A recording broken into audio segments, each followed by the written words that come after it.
What's up, guys? It's your man, the Avioli here. What's up, what's up, what's up? How's it popping? How are you guys? So, I did it. Yep, I did it today. I watched Spider-Man No Way Home.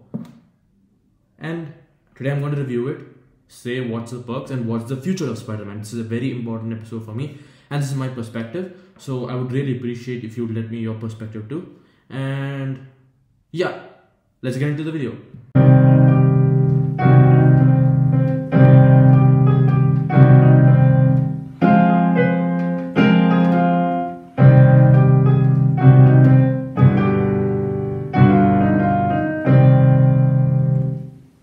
So, before I start, if you're new to the channel, I'm the Avioli.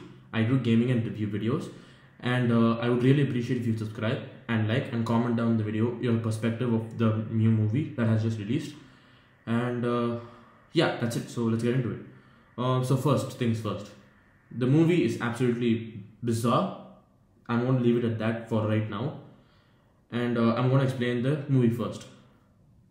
So it's taking place right after where Far From Home had left. So basically 2024, because the blip happened in 2018, and they all came back at 2023, 2024-ish, that area. And after that time, let's assume it's 2024 or 2023, in that gap area.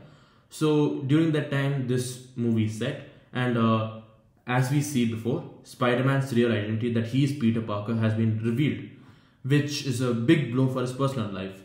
And we start to see that it's taking a toll. He's not admission in colleges, and his family start to get surrounded and stuff. So that's what's happening right now. But one thing that's left out is that we do not see how extensively the entire people who all, like, for example, say like the people who went to school with him, like, we don't really know if they were also part of the whatever Spider-Man was doing, that people believe that he was bad. So they were all left out. So technically, by saying that, even they should be left out of the story scene. But the main essential character points comes that he goes to seek Doctor Strange's help. Doctor Strange tries to cast a spell where he brings back the he tries to make everybody forget that he's Peter Parker. But like as we see in the trailer, that is that he tampers the spell and the spell goes wrong, and we first read Doc Ock, that is Alfred Molina, come in, and he was taking a part in the, he was saying hello Peter. That scene from the trailer, that is the most iconic scene. One of the most iconic scenes from the trailer. So we see that, and it continues on from that. One more thing I noticed from the story that was missing is that when the lizard guy, wait, isn't he just the lizard? Yeah, the lizard. So that guy, Doctor Strange catches him when he was, I think he said he was going through the sewers, which is a weird hobby, going through the sewers. Okay, so he was going through the sewers, and he found Lizard, the guy. So he comes and he catches him and he puts him in, and because of the nanotech, Doc Ock also gets caught and he's also put in. And but we also get a glimpse of Green Goblin, who's coming into the movie this time. And because in the first Spider-Man movie featuring Tobey Maguire, foreshadowing, he's killed. So that reference is also taken, like when Alfred Molina, who plays Doc Ock, is seeing Green Goblin. We see that they're like, you were dead in the before, and now you are alive and stuff. And we also see the Shocker, played by Jamie Foxx. So and he's getting new powers, and he's dreaming about what is going to happen in the future. So that's happening over here. So, but also Sandman. So these are the extensively main characters. Now, obviously, we all know that at the end of the movie, he gets everything gets reversed. Everybody forgets that he's Peter Parker, and his life goes to a sad nobody. I don't know if it's sad, but he has no one to go, and nobody knows he's Spider-Man. You're not even the Avengers, so I mean, it is quite, sad. Like, that is what happens to the other Spider-Man too, because when Andrew Garfield plays Spider-Man, no one knew he was Spider-Man except Gwen Stacy, who eventually died. So obviously he's, I don't know, killed. I mean, sorry, he's also alone. So that's kind of, I felt a foreshadowing, because before Andrew Garfield when he was the Spider-Man, when he's fighting the rhinoceros, Rhino the bot, the Russian guy, he was also, he was also alone. He was miserable at the time, but still he came up and he fought and stuff. So that's also the same way. I mean, not the same way. He does not end the fight. It's an optimistic note. He's swinging around and stuff. But we also, I remember seeing this, that do you remember during the, and like when Tobey Maguire's Spider-Man, he finds his own place, he settles out there, and so this time I think we might have gotten a glimpse. I'm not sure if it's the same apartment. I feel if it's the same apartment, so he rents out there. And as usual, we already know, it has been spoiled many times. Tobey Maguire comes in the movie, Andrew Garfield, and Tom Holland is already starring in that, so that's happening. And these are all major spoilers, so if you haven't watched the movie, just close your ears, basically. So that's what's happening right now. And there were also several glimpses that, you, like when Tobey Maguire said, "You are incredible" to Andrew Garfield, major spoiler there. That's basically because he was because he was the Amazing Spider-Man in both the movies, Amazing Spider-Man Part 1 and stuff. So that's happening, and he's also, lots of posts, and we get a lot of stuff going on here. And yeah, so another thing that's also happening over here. Now, coming to some stuff that I noticed that we're missing and that should be talked about. Like when Doctor Strange, he's closing the portal. Initially that was my trouble, that when Rhino wasn't featured, because he's also one of the major villains. I mean, not major, he's not featured in any main movies. He's just, like a small character. But in the comic books, he's a major guy. So I felt that why didn't he also get expressed and stuff? But adding that Sandman story was pretty good, because he was also a key part of the story. So, but when Doctor Strange was closing the portal, we saw that Rhino was trying to come into the universe, and still he was banished out. So that's what happened. But over here, the main thing is that like I said, everybody forgets, even Doctor Strange forgets that Peter Parker is Spider-Man. So that's a good thing, but it's also, like I said, it makes you kind of sad. And one thing that I felt really emotional about, two main things.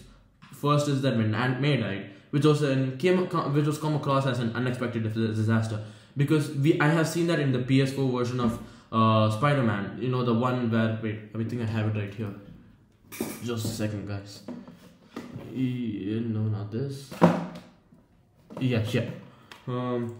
Marvel's Spider-Man PS4 version. So this one is pretty awesome, and in this also we see Aunt May dies, but we have also seen many other characters like Mr. Negative, yeah, and other people. So, but over here, Dr. Octopus gains the main strength and stuff. So that's happening over here.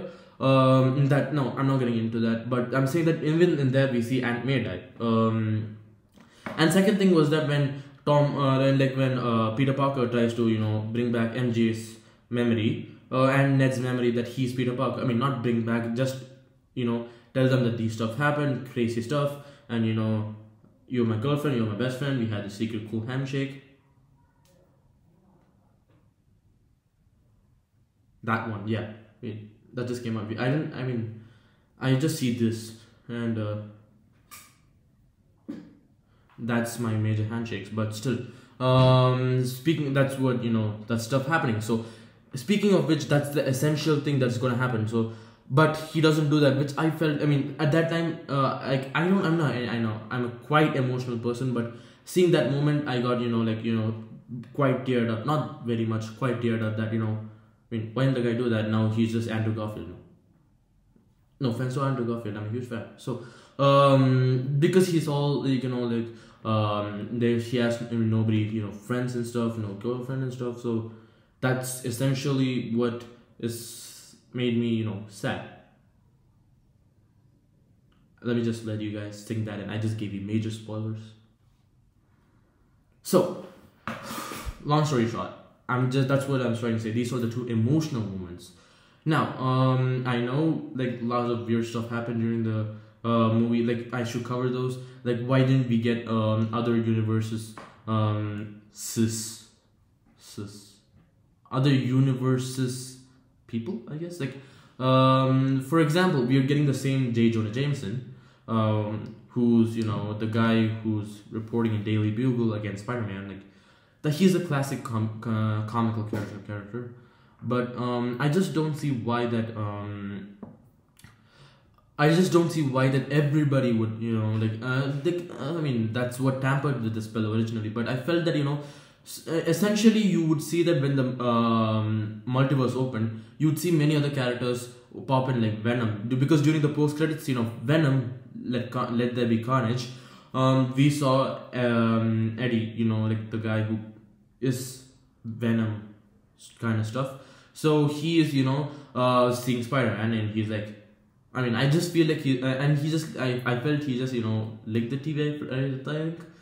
So I felt that he was gonna be there in the movie, but unfortunately he wasn't. But he was there in the end credit scene, like he was being explained what happened and stuff. But he was suddenly disappeared. That, which, if you ask me, is like unexplained, because what's gonna happen? I mean, it has already been said that Tom Holland might star in the Spider-Man movie. Might. It's not a real thing.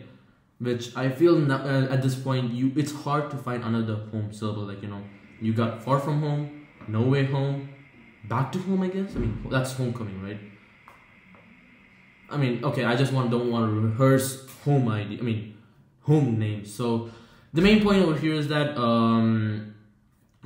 what happens to Venom? Like, is he in the movie? Is he gonna be there? Is he gonna be a plot twist kind of thing?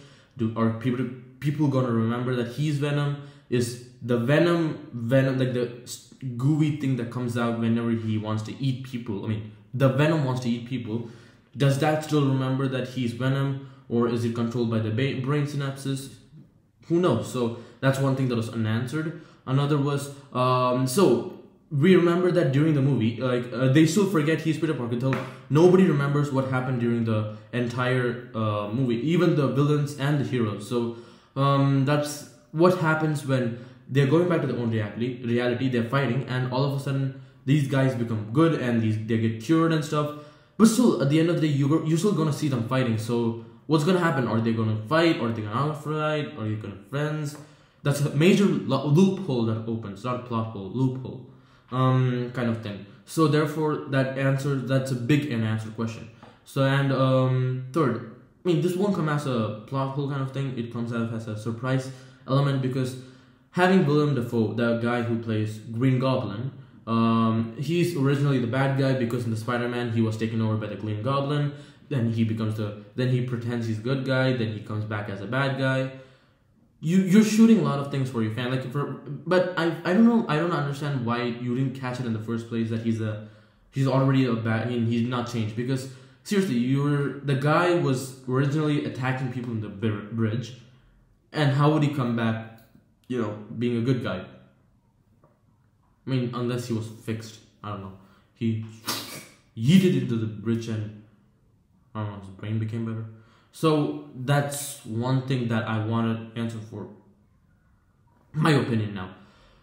The movie is extremely awesome. I really think it deserves much more credit. It's a really good movie. It has a sad ending though. Like, you see Spider-Man become lonely and stuff, but still, it's for the good of the universe. And now, the two main things that need to be addressed. I mean, I already addressed the Eddie Venom thing, that is the mid-credit scene, and the end credit scene, like the last scene, the trailer for Doctor Strange, Madness of the Multiverse, or the Madness of the Multiverse. So that movie, so we know that Wanda is gonna be in it. Wanda has already become Scarlet Witch, so thus she's gonna be the one who's gonna, be a major part of the movie. And along which we see two Doctor Stranges. One is the bad Doctor Strange, one is a good Doctor Strange. One wants to bring back the girlfriend he lost, and one wants to, make sure the fragment of reality is not broken. So thus, he's, that fight is going to happen. And we know that the bad Doctor Strange might as well come back, because in the What If episode, we saw this as a major spoiler, because in the What If episode, like, we saw that he loses, and the good Doctor Strange loses, and the bad Doctor Strange, whose mind is, he's not bad, his mind has been tricked into doing this stuff. He's now, brought back. So I feel that was, I think fans might have a good understanding of what's gonna happen. Like, because if you watched What If, and if you're watching the Doctor Strange trailer, you're gonna know what's gonna happen. Like, you're already having an understanding of what's happening. So, that's a confusing thing that I felt that need to be said.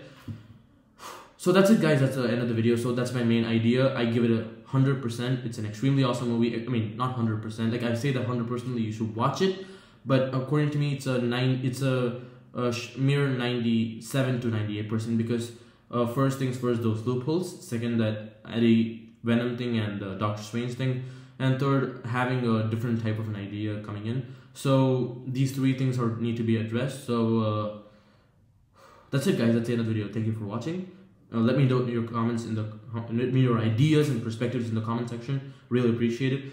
And I'll see you in the next video. I got a bunch of videos lined up that are super exciting. This is the first time I did this face reveal, and this is major spoilers. So watch this if you're only watching after the movie, because it's an entirely huge spoiler kind of a thing. So I just wanted to let you guys know. I should have said that in the beginning. So yeah, see ya.